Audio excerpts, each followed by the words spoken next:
When I came home from the hospital, the first thing I noticed was the air purifier sitting on my kitchen counter. Still humming, still spinning its little fan like nothing had happened, like it hadn't been slowly killing me for 7 months. I stood in the doorway for a long time, just looking at it. Then I walked over, unplugged it from the wall, carried it out to the garage and set it next to the trash cans. My name is Eugene Callard. I'm 69 years old. I spent 31 years working as a structural engineer for the city of Portland, Oregon. I know how things are built. I know how they fail. I know that the most dangerous collapses aren't the ones that happen suddenly. They're the ones that happen slowly, one hairline fracture at a time, while everyone around you insists the building is fine. I should have recognized the pattern. That's what haunts me most. Let me tell you how it started. My wife, Marlene, passed away 2.5 years ago. Ovarian cancer. The kind that doesn't announce itself until it's already won. We had 38 years together, and I won't pretend the last few months were easy. But I'll tell you this. I was with her every single day. I held her hand through every treatment, every bad night, every morning she woke up and had to remember all over again what was happening to her. When she died, I thought the hardest part was over. I was wrong. The hardest part was learning to exist in a house that still smelled like her. My son lives in Phoenix with his wife and their 2 kids. Good kids, both of them. My son works in commercial real estate, does well for himself. His wife is pleasant enough. I've never had a problem with her exactly. She's the kind of woman who is very organized, very efficient, very focused on the future. She doesn't linger. She doesn't look back. After Marlene's funeral, she was already talking about what to do with the house. My son is not a bad person. I want to be clear about that, even now. He loves me in the way that people love things they don't entirely understand anymore. From a distance, with good intentions, with a lot of anxiety underneath the good intentions. That Christmas, 14 months after Marlene died, he and his wife drove up from Phoenix with the grandkids. It was the first Christmas I hadn't dreaded, actually. The house felt almost alive again. The kids running around, wrapping paper everywhere. My daughter-in-law's green bean casserole sitting on the counter like she'd made it 100 times before.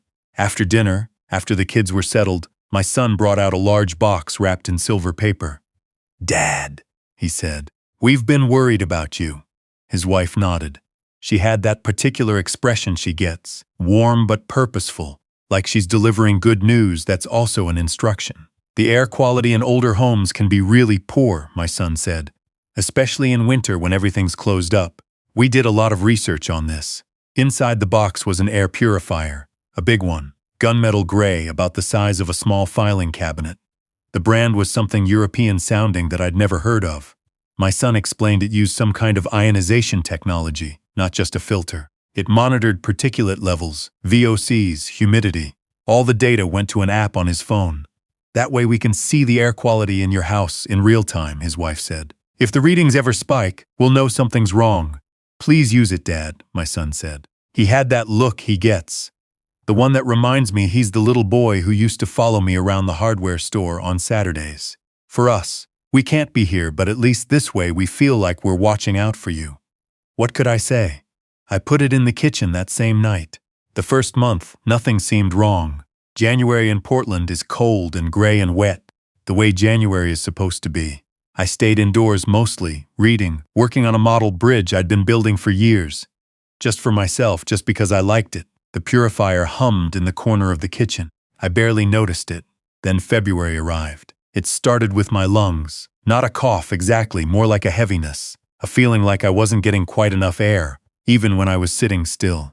I'd been a runner for 30 years. Not competitive. Just 3 miles every other morning. Something Marlene and I used to do together. I'd kept it up after she died because it was the 1 hour of the day I didn't have to think.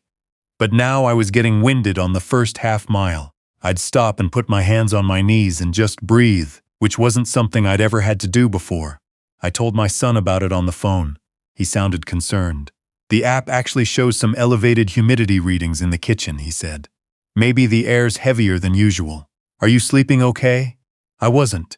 I'd been waking up with headaches, not sharp, just dull and persistent, like something pressing on the back of my skull. I'd lie there in the dark listening to the purifier hum from the kitchen and wonder if I was getting old faster than I'd expected. My doctor ran some tests. Blood pressure a little high, but nothing alarming. Lungs sounded clear. "You're almost 70, Eugene," he said, not unkindly. "Some fatigue is normal. Are you eating well? Getting outside?" I was trying to. I took his advice, started taking longer walks in the afternoons instead of morning runs. It didn't help. By March, new symptoms arrived. I started forgetting words. Not names. Names had always been hard for me, but ordinary words, mid-sentence. I'd be talking to a neighbor and reach for a word I'd used 10,000 times and it just wouldn't be there. I'd stand there with my mouth open, gesturing, and the word would come back a few seconds later, and I'd feel a cold flush of embarrassment, and something worse than embarrassment. Fear. My handwriting changed. I noticed it one afternoon when I was writing out a grocery list. My hand just didn't do what I told it to anymore. The letters ran together, the lines drifted. I'd been an engineer. Precision was not something I'd ever had trouble with. My son called twice a day now. "The humidity in the kitchen has been running high," he said once. "Are you keeping the windows open?" His wife started sending articles about cognitive decline in older men, links to neurologists in Portland. Her messages were friendly, thorough, full of useful information. I refused to move to Phoenix. I've lived in Portland since 1989. Marlene and I planted the garden together. Her rose bushes still come up every April, big red ones along the back fence, and I wasn't going to leave them to somebody else. That was my first mistake. April brought the headaches back, worse, and something new, a metallic taste in the back of my throat. Faint, intermittent, like the taste you get after a dental x-ray. I mentioned it to my doctor. He ordered more tests. Chest x-ray, full blood panel, a couple others. Everything came back in normal range. "Sometimes these things are idiopathic," he said, "meaning we can't find a cause. Keep an eye on it." I kept an eye on it. It got worse. By May, I'd lost 11 pounds without trying. My clothes hung wrong on me. I looked at myself in the bathroom mirror one morning and didn't entirely recognize the person looking back. Gray, hollow, something diminished behind the eyes. I thought of my father, who had emphysema his last 3 years. The way a body can become a lesser version of itself. I fell in the kitchen once. Just a dizzy spell, over in a second, but I went down hard on my knee and sat on the floor for a few minutes before I tried to get up. I didn't tell my sons about that one. I knew what he'd say. What I didn't tell anyone is that I was scared. Not of dying exactly, of disappearing before I died, of becoming someone who needed to be managed. My son called on a Tuesday in late May.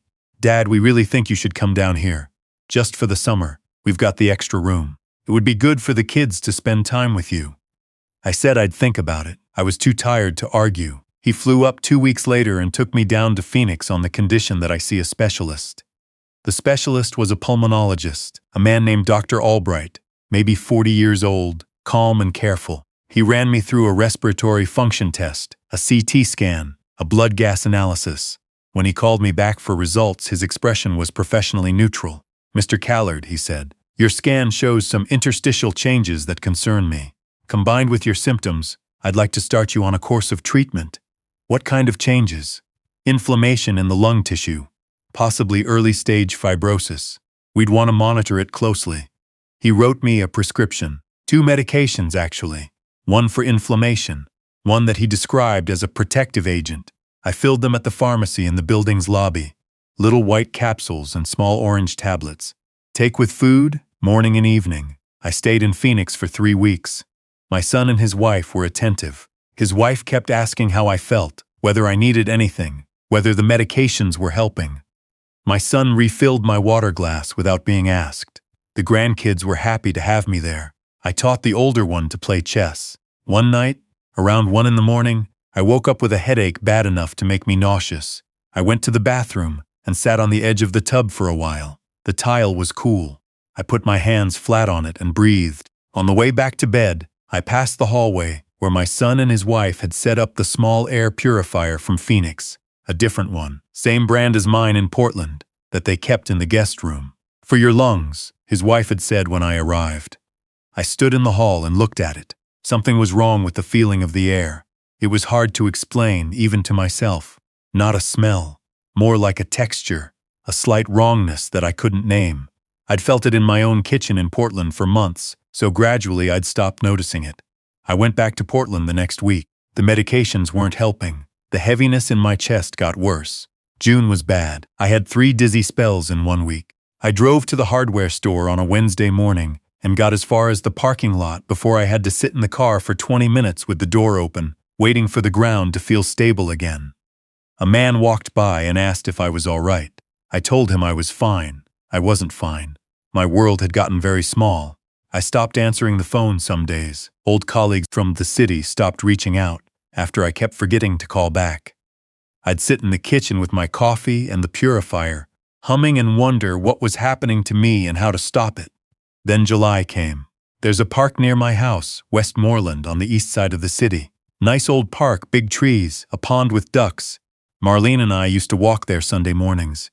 I hadn't been in months, but on a Thursday afternoon I decided to make myself go. The sky was clear, first real blue sky in weeks.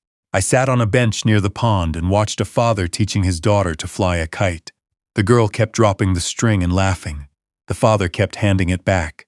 I sat there and felt, for the first time in months, something almost like peace. Then the world tilted.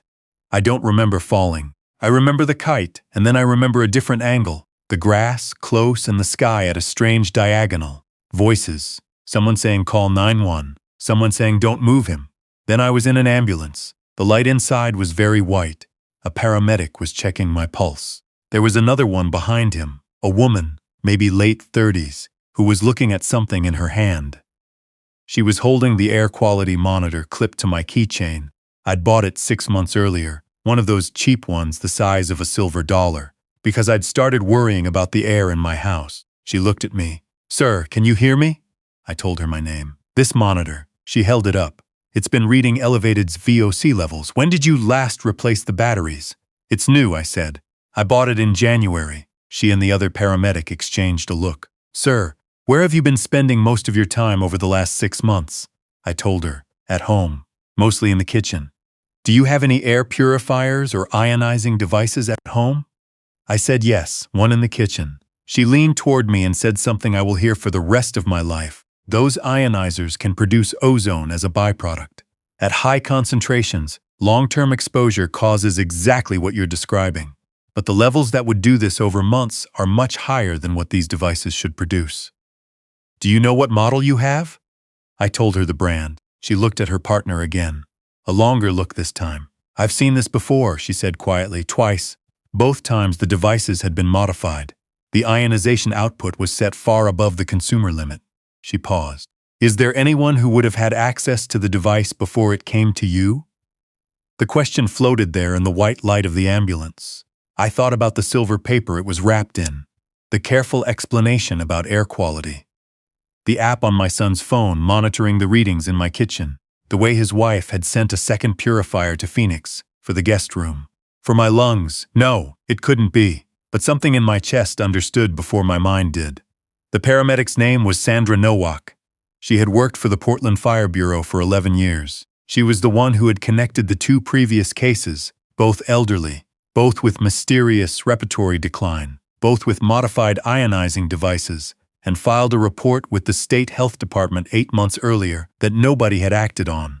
She had been waiting, she told me later, for a 3rd case, not because she wanted one, because she needed it to get anyone to listen.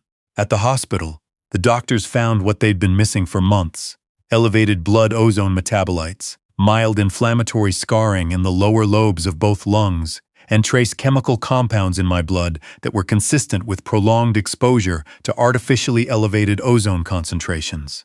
The medications Dr. Albright had prescribed, I still had them in my kit bag, turned out not to be entirely what he'd said they were. The anti-inflammatory was legitimate. The other ones suppressed the body's ability to detect and signal pulmonary distress, which meant I'd been feeling less than I should have been feeling. I lay in that hospital bed for a long time. Sandra came to see me the next day with a colleague from the State Environmental Health Office. She brought a folder. She set it on my tray table and sat down without any preamble. "I need to ask you some direct questions," she said, "and I need you to answer them honestly, even if the answers are hard." "All right. Who gave you the purifier?" I told her. "Who had access to it before it was delivered to you?" I thought about the weeks before Christmas. My son and his wife lived in Phoenix. The device would have been bought there, wrapped there, driven up in their car. Who stands to inherit your estate? My son, primarily. He was the only child. The house in Portland, my retirement accounts, 31 years of saving, just over $600,000. Marlene's life insurance, which had rolled into my estate. The total wasn't extraordinary by some standards, but it was real money. Is there anything else they might have given you? Sandra asked. Any supplements, vitamins, medications recommended by someone they referred you to? I looked at the orange prescription bottle on my nightstand. She took it. I made calls from the hospital room that night. My attorney first, then a retired colleague who had transitioned into forensic work for the county, then a former city inspector I'd worked alongside for 15 years who I trusted more than almost anyone. I didn't call my son. My son called me the next morning. Dad, I heard you were in the hospital. We're so scared. We want to come up. Can we come up? I kept my voice even. Tired. Which wasn't hard because I was very tired. I think I'm ready, I said. I think you might have been right about me needing more support. I've been trying to manage too much on my own. Silence for a moment on his end, then, Dad, we'll be there tomorrow. Try to rest. After I hung up, I sat in the blue hospital dark and listened to my own breathing. Easier now, without the purifier running. I could feel the difference in my lungs. Like a weight I'd gotten used to carrying had been set down. I thought about my son at 8 years old, the way he'd stood in the front yard watching me work on the car and asked 100 questions about every single thing I did. I thought about driving him to college in Tucson, the both of us not talking much but the radio on, and how he'd hugged me in the parking lot longer than I expected. I thought about him standing at the back of the church at Marlene's funeral, crying so hard his shoulders shook. That person was still real. I haven't stopped believing that. But the person on the phone who paused half a beat too long when I said I was ready to need help, I heard that pause, and I knew what it meant. When my son and his wife arrived the next morning, they were not alone. There were 2 investigators from the Oregon State Police waiting in the hospital parking garage, along with a representative from the State Attorney General's Environmental Crimes Unit. Sandra Nowak had been thorough.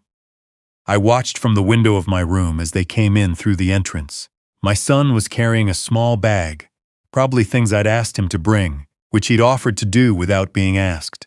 His wife was wearing a blazer, which she always does when she's managing a situation. They hadn't taken 3 steps inside before the investigators approached. My son went very still. His wife said something. I couldn't hear what, but I could read the words from her posture. She was already explaining something, already beginning to manage the narrative. My son looked up at the window. I don't know if he could see me from that angle, but I could see him. I saw the man I raised, and I saw what he had become. I don't have words for what that feels like.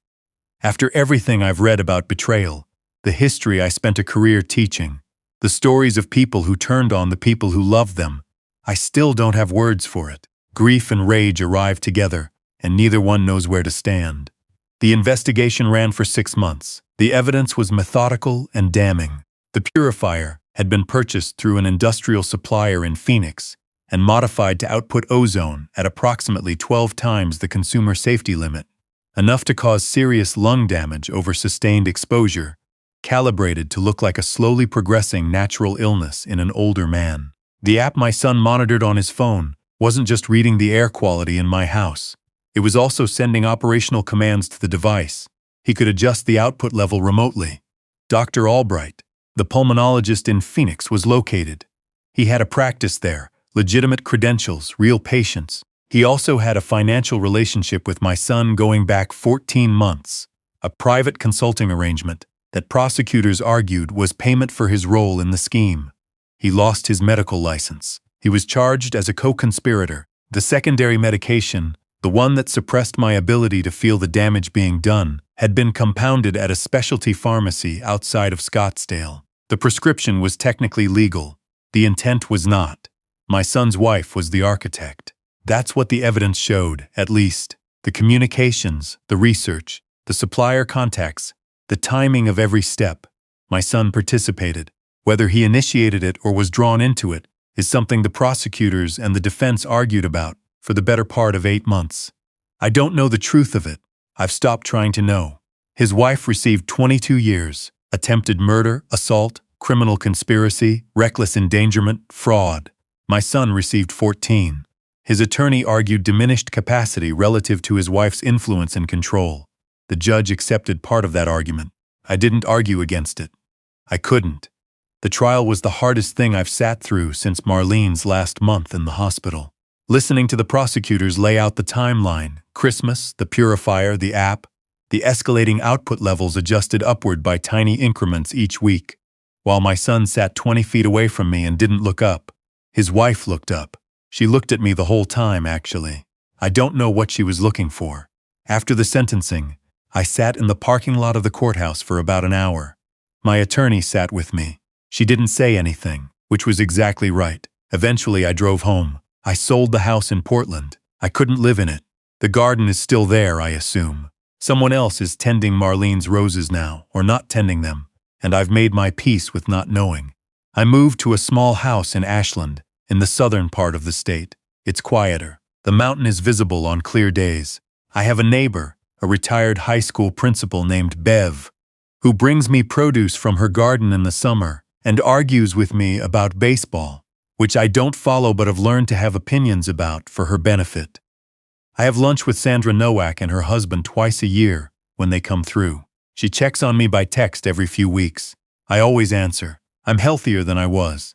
The scarring in my lungs is partial, not progressing. I run again, not 3 miles, not yet, but I'm working back toward it. The mornings are good. I make coffee. I sit on the back porch. I watch the light come up over the hills. I have 2 grandchildren in Phoenix who I haven't seen in 16 months. They are 9 and 12. Their mother is in federal prison. Their father is in a minimum security facility outside of Albuquerque. I don't know who is taking care of them. I've written letters that went unanswered. My attorney is working on it. I think about them every day. There are things I should have seen coming. I know that. I've been an engineer for 30 years. I know that systems fail for reasons, and that the reasons are always visible in retrospect. The visits that became too frequent, the questions that were slightly too specific, the way every solution to my declining health led, eventually, toward Phoenix. I assembled those signals too late. I called it love. I should have called it something else. But I also know this: the people who try to warn you often get there too late, and the people who try to hurt you count on that. Sandra Nowak didn't get there too late. She almost did. She would have if I hadn't bought that cheap air quality monitor on a worried Tuesday in January because something felt wrong and I couldn't explain what. Trust the thing that feels wrong. That's all I've got. I have a small bench in the backyard now. I built it myself over 3 weekends from Douglas fir that I milled at a neighbor's place. It's not perfect. One leg is a fraction off level. A proper engineer would redo it. I leave it as it is. I sit on it every evening when the weather allows. I watch the light change. I think about Marlene and the 38 years I had, and the life I'm making from what's left, and the strange mercy of still being here to make it. My name is Eugene Callard. I'm 69 years old. I was a structural engineer. I know how things are built and how they fail. I know that the most dangerous collapses happen slowly. And I know that sometimes, barely, a man walks away from the rubble.